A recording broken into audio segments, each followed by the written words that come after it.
Now, let me tell you something about seeing people clearly. We spend so much time looking at others, judging them, forming opinions, deciding who they are and what they're worth. But most of what we see is costume and mask. We see the performance, the act, the carefully constructed image that people present to the world. And we mistake this for reality. But there are two things, just two simple things, that will show you who someone really is. Not what they say they are, not what they hope to be or what they wish you would think of them, but what they actually are, underneath all the pretense and posturing. The first thing to watch is how they behave when there's nothing in it for them. When there's no audience to impress, no reward to chase, no advantage to gain. Do they still show up? Do they still care? Do they still act with decency and kindness? Or does the whole performance collapse the moment the spotlight moves away? You see, most people are quite wonderful when it serves their interests.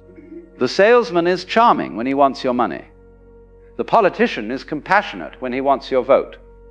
The lover is attentive when he wants your affection. But what happens when the transaction is complete? What happens when there's nothing more to get from you? This is when the mask slips. This is when you see the real person standing there, perhaps confused that they even have to keep pretending now that the deal is done. Watch how someone treats the waiter who has already brought the food. Watch how they speak to the person who has no power over them, who can offer them nothing, who is simply another human being standing before them. I remember watching a man once in a restaurant. He was quite important, or at least he thought he was. Important job, expensive suit, the whole production. And he was dining with someone equally impressive, someone who could advance his career. You should have seen the performance. The smiles, the laughter, the careful attention to every word his companion spoke. He was the very picture of charm and consideration. But when the waiter came to refill his water, he didn't even glance up. When the busboy bumped his chair by accident, he snapped at him without breaking his conversation with the important person. The young man who brought more bread to the table might as well have been invisible. And right there, in those tiny moments that he thought didn't matter, his true character revealed itself. Because you see, character is not what you do when people are watching. Character is what you do when no one important is looking. When there's no credit to claim, no reputation to protect, no game to win. That's when the truth comes out, like water finding its level. The second thing to watch, and this is equally important, is what amuses them, what makes them laugh. Not the polite laughter of social occasions, but the genuine, spontaneous laughter that bubbles up when they forget to control it. Because laughter is one of the most honest things about us. When someone laughs at cruelty, at the misfortune of others, at jokes that demean and diminish, you're seeing something real. They can say all the right things about compassion and kindness. They can speak beautifully about justice and fairness. But if they're giggling at someone else's pain, if they find humor in humiliation, if they're amused by meanness disguised as wit, then you know what's actually living in their heart. I once knew a woman who spoke constantly about her love of humanity, about her dedication to helping others, about her spiritual nature. She had all the right books on her shelf, all the right ideas in her head. But she would laugh, really laugh, when someone told stories about making others feel small. When someone described an embarrassing moment for another person, her eyes would light up. When gossip turned cruel, she leaned in closer. And there it was, the real person, showing herself in those unguarded moments of laughter.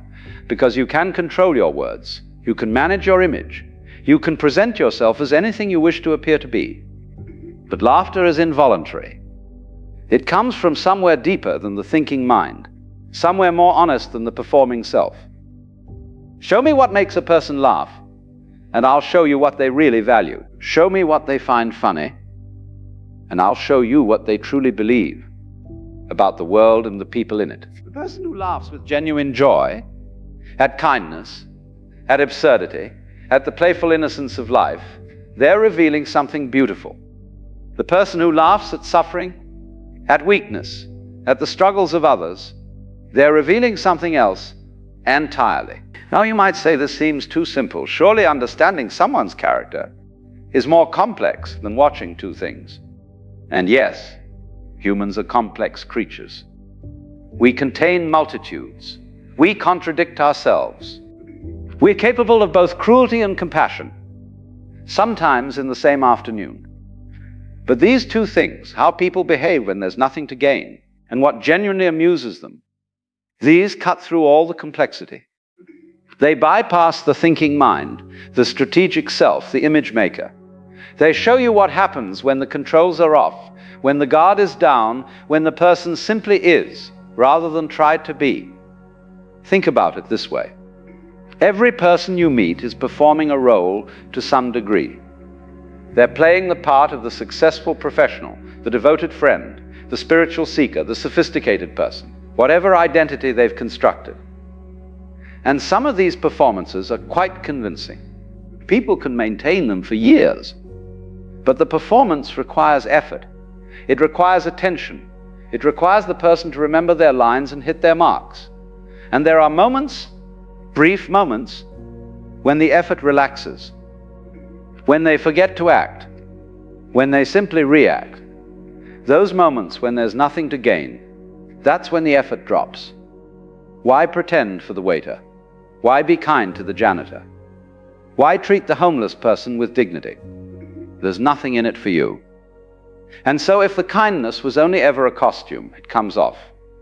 But if the kindness is real, if it comes from something deeper than strategy, then it continues. It flows naturally.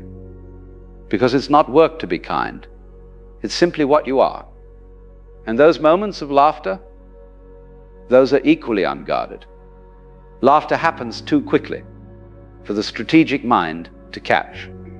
It erupts before you can think about how it looks or what it says about you, and so it reveals what's actually there, underneath all the careful construction of image.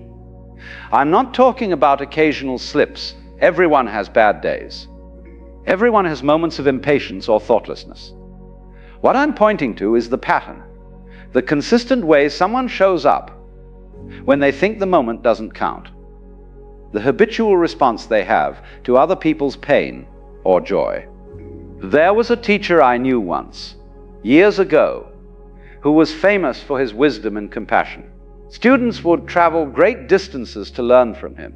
He spoke beautifully about love and understanding and the interconnectedness of all beings. And for a long time I was quite impressed by him. But then I started to notice small things. The way he would ignore the people who cooked his meals and cleaned his rooms. The way he would dismiss questions from students he considered less intelligent. The way he would laugh, a particular kind of sharp laughter, when someone made a mistake or appeared foolish. And gradually I realized that all his beautiful words were just words. The real man, the one who existed when there was no benefit to being the wise teacher, was someone else entirely. Someone impatient with anyone who couldn't serve his image. Someone who found amusement in the stumbling of others. The contrast between his performance and his reality was so stark that it became almost comical. Here was a man teaching about compassion, while treating the people right in front of him with casual indifference. Here was a man speaking about the illusion of the ego, while carefully maintaining his own image as the enlightened master. And the saddest part was not his hypocrisy, though that was sad enough. The saddest part was that he seemed to genuinely believe his own performance. He thought the role he was playing was who he actually was. This is what happens when we don't pay attention to these two things. We get lost in the story people tell about themselves. We believe the performance. We confuse the actor with the role, and then we're surprised when the person we thought we knew turns out to be someone entirely different. But if you watch how someone behaves when there's nothing in it for them, you won't be surprised. You'll see clearly. You'll know who you're dealing with. And if you notice what genuinely amuses them, what makes them laugh when they forget to control it, you'll understand what's actually living in their heart. Now here's something interesting. Once you start paying attention to these two things, you'll also start noticing them in yourself. You'll catch yourself being short with someone who can't advance your interests. You'll notice yourself laughing at something cruel or mean-spirited. And in those moments, you'll see your own character revealing itself. This is actually good news because you can't change what you don't see. As long as you're identified with your own performance, as long as you believe your carefully constructed image is who you really are, you're stuck. But when you start to see the gap between the role and the reality, between who you pretend to be and who you actually are, then something can shift. You might discover that you're kinder than you thought in some ways and less kind than you believed in others. You might find that what amuses you says something about your values that you hadn't quite admitted to yourself. This seeing, this honest looking at yourself without the filter of self-justification, is the beginning of real change. Because character is not fixed. It's not something you're born with and stuck with forever. Character is like a muscle. Every time you refuse to laugh at cruelty, even when everyone else is laughing, you're making a choice about who you want to be. But you have to see first. You have to be willing to look at how you actually behave, not how you think you behave or wish you behaved. You have to be willing to notice what actually makes you laugh, not what you think should make you laugh. And the same applies to understanding others. We can't see people clearly if we're only looking at their performance. We have to watch the small moments, the unguarded reactions, the times when they forget to manage their image. That's where the truth lives. So here's what I'm suggesting. For the next while, when you meet someone, notice how they treat people who can do nothing for them. Do they see the person cleaning the floor? Do they thank the person who holds the door? Do they speak kindly to the child who interrupts their important conversation? And notice what makes them laugh. Is their humor generous or mean? Do they find joy in life's absurdities or in other people's failures? Do they laugh with people or at them? You'll be amazed at what you discover. You'll see through so many performances. You'll understand people with a clarity that seemed impossible before. And perhaps most importantly, you'll start to see yourself more clearly too. The art of seeing character is really very simple.